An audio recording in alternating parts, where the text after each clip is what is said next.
సమాధానం చెప్పిండ్రు. ఇక్కడ నేను ప్రస్తావించదలుచుకున్న నీటి గురించి.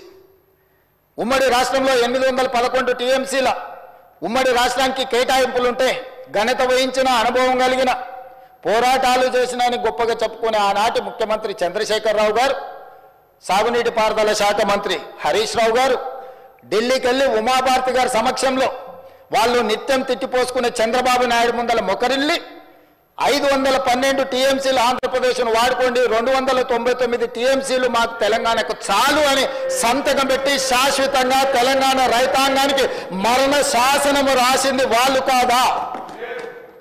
2021లో ప్రతి సంవత్సరం వచ్చి రెన్యువల్ చేసుకునేందుకు మాకు ఓపిక లేదు, తీరిక లేదు, ఫామ్ హౌస్ల నుంచి మేము రాలేము. పర్మనెంట్గా ఈ ఒప్పందాన్ని ఒప్పుకుంటున్నాను 2021-22లో శాశ్వత మరణ శాసనం రాసింది చంద్రశేఖరరావు గారు, హరీష్ రావు గారు కాదా అని నేను అడుగుతున్నా అధ్యక్ష. ఇవాళ మేము వచ్చిన తర్వాత వీటిని పరిశీలించి పరివాహక ప్రాంతాన్ని లెక్క పెడితే 68% తెలంగాణకు రావాలి, 32% ఆంధ్రప్రదేశ్కు పోవాలి, మాకు 70% నీళ్లను కేటాయించండి అని గతంలో చేసిన ఒప్పందాలను అన్నిటినీ తిరగరాయాల్సిందే అని పదే పదే ఢిల్లీకి వెళ్ళి ప్రధానమంత్రిని మొదలు పెడితే జలశక్తి మినిస్టర్ వరకు గతంలో ఉన్న మంత్రిని, ఇప్పుడున్న మంత్రిని పదే పదే ఉత్తమ్ కుమార్ రెడ్డి గారు, నేను ఉన్నతాధికారులు వెళ్ళి కలిసి కృష్ణా పరివాహక ప్రాంతంలో పరివాహక ప్రాంతం 70% మాది ఉంది, 30% ఆంధ్రప్రదేశ్ ఉంది, నీళ్లు మాత్రం 66% ఆంధ్రప్రదేశ్ తీసుకుంటుంది, 34% మాకిస్తుంది. చంద్రశేఖరరావు గారు మా రైతాంగం పట్ల మరణ శాసనం రాసిండ్రు, దీన్ని తిరగరాయండి, తోడండి అని కొట్లాడి దాన్ని కేఆర్ఎంబీ నుంచే కాదు సుప్రీంకోర్టు వరకు కొట్లాడింది మేం కాదా అధ్యక్ష?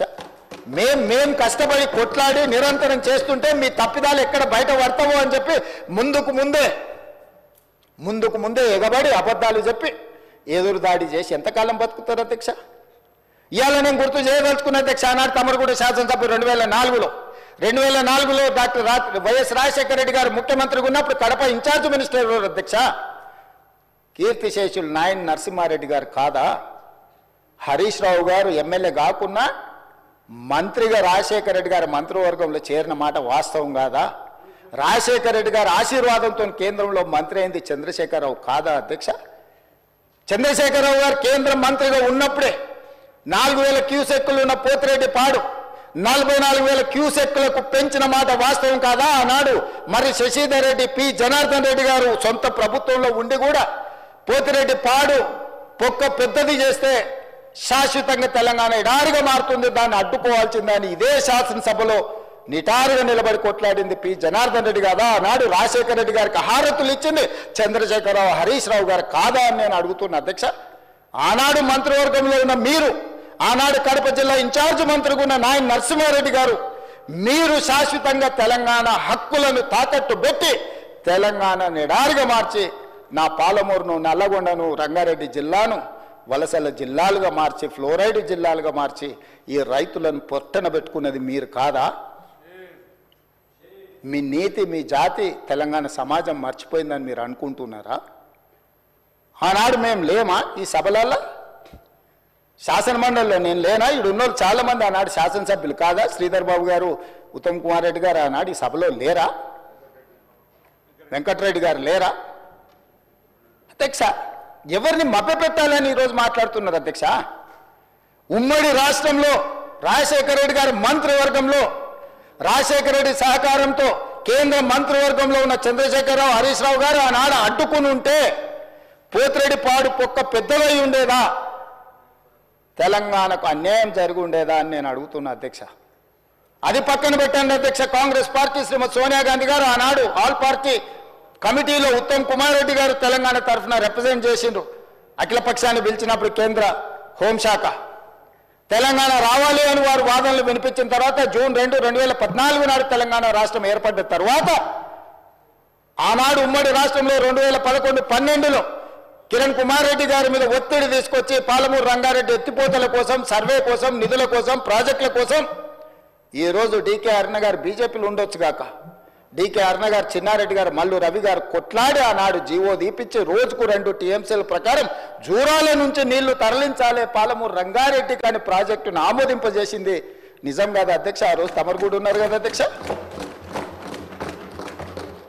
తెలంగాణ రాష్ట్రం ఏర్పడిన తర్వాత పాలమూరు రంగారెడ్డి ఎత్తిపోతల పథకాన్ని జూరాల నుంచి నీళ్లు తీసుకునే విధానం మీద పెద్దలు చిన్నారెడ్డి గారు ఇదే సభలో మాట్లాడితే చిన్నారెడ్డి గారిని ఏ రకంగా దూషించిండో ఈ సభనే సజీవ సాక్షి.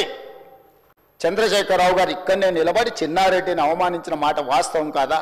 కాంట్రాక్టర్ల కోసం, కమిషన్ల కోసం, లిఫ్టుల కోసం, పంపుల కోసం, మోటార్ల కోసం కక్కుర్తిపడి కాంట్రాక్టర్ ఇచ్చిన కమిషన్ల కోసం జూరాల నుంచి తీసుకోవాల్సిన నీళ్లను శ్రీశైలం బ్యాక్ వాటర్స్ కు తరలించడంతో ప్రాజెక్టు వ్యయం 16,000 నుంచి 35,000 కోట్లకు పెరగడమే కాకుండా 100 కిలోమీటర్లు పారాల్సిన 175 కిలోమీటర్లు కాలువలు తవ్వాల్సి వచ్చి ఈ రోజు 60,000 కోట్లకు అంచనాలు పెరిగినాయి అధ్యక్ష.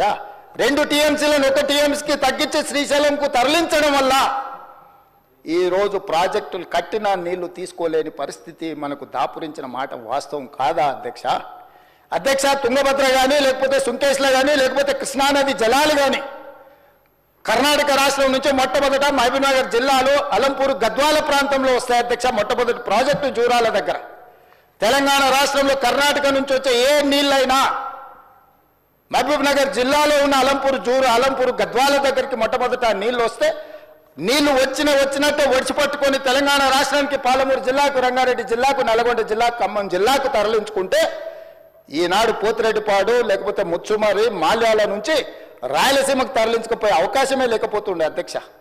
మహబూబ్నగర్ జిల్లాలో కర్ణాటక నుంచి ఎంటర్ అయిన నీళ్లు ఈ రోజు తిరిగి మళ్ళీ రాయలసీమ పోయి మళ్ళీ వెనక్కొచ్చి మళ్ళీ శ్రీశైలంకి వచ్చినప్పుడు ఒకవైపు రాయలసీమ ఇంకొక వైపు మహబూబ్నగర్ ఉంటే మొత్తం కల్వకుర్తి లేకపోతే పాలమూరు రంగారెడ్డి అన్ని ప్రాజెక్టులు కలిపితే కూడా రోజుకు 2 టీఎంసీలు తీసుకునే కెపాసిటీ మన ప్రాజెక్టులలో లేదు.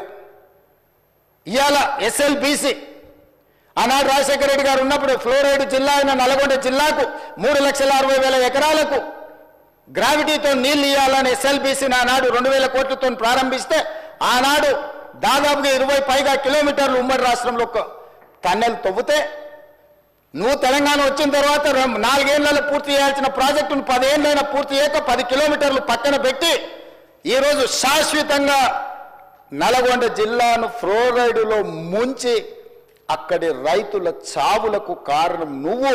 ఆ ప్రాజెక్టు పూర్తి చేస్తే ఎవ్రీ డే 4,000 క్యూసెక్కులు నీళ్లు తీసుకపోతే గ్రావిటీతోనే రూపాయి ఖర్చు కూడా లిఫ్టుల మీద పెట్టాల్సిన అవసరం లేకుండా ప్రాజెక్టు కంప్లీట్ అయి ఉండేది అధ్యక్ష.